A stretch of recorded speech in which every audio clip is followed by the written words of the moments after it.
Hi guys, so I am going to film another plan with me, and this is going to be for the week of Monday the 25th until Sunday, which is the 31st of May.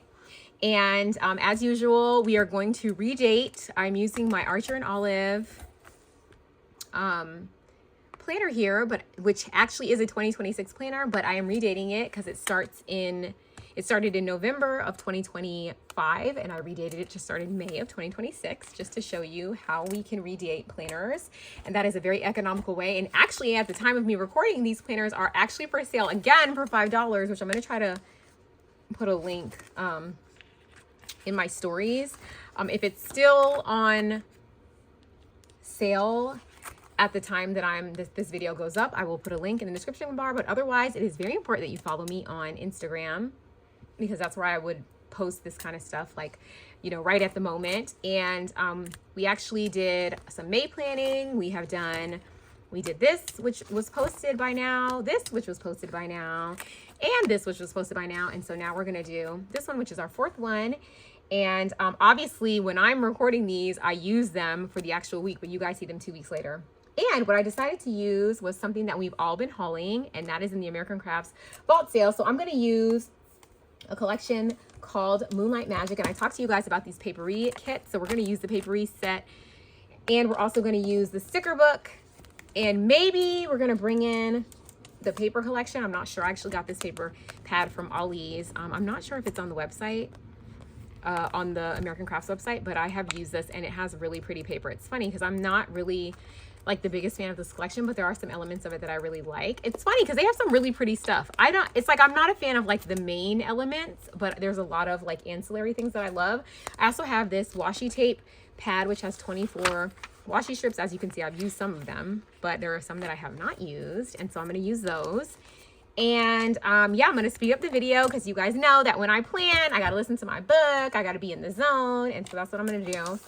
And so I'm going to speed this up and put some of my son's music on, and then you guys will see what I'm doing. And then at the end, I will possibly come through and talk about it if I, like, you know, am in the mood to. Otherwise, I may just say bye, but I'll probably come back and say hey and show you guys what I did. But I will show you the whole process. It'll be sped up, and let me know if you guys like these videos. I've been doing them for a little bit now, and I kind of want to know if this is a big part of my life, and I do this whether you guys are watching or not. But if you like these videos, give this video a thumbs up, and also write me a comment, let me know, because I don't really know. I don't get like that many comments on these kind of videos, so I don't know if you guys like them or if you don't. I know some people like them, but it'd be nice to hear from more of you regarding these. So anyway, I am going to put my headphones on and start listening to my book, and I will come back at the end. Okay.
Okay guys, so I am done with this week's spread and I decided not to write in it. So I will show you here. So we used Moonlight Magic and we used mostly the Paperie pack and the sticker book. So the Paperie, I did use one sheet of paper here, although I covered up most of it. So really we could have used a sheet from the Paperie pack, but I did use one sheet of cardstock just to have these little areas over here.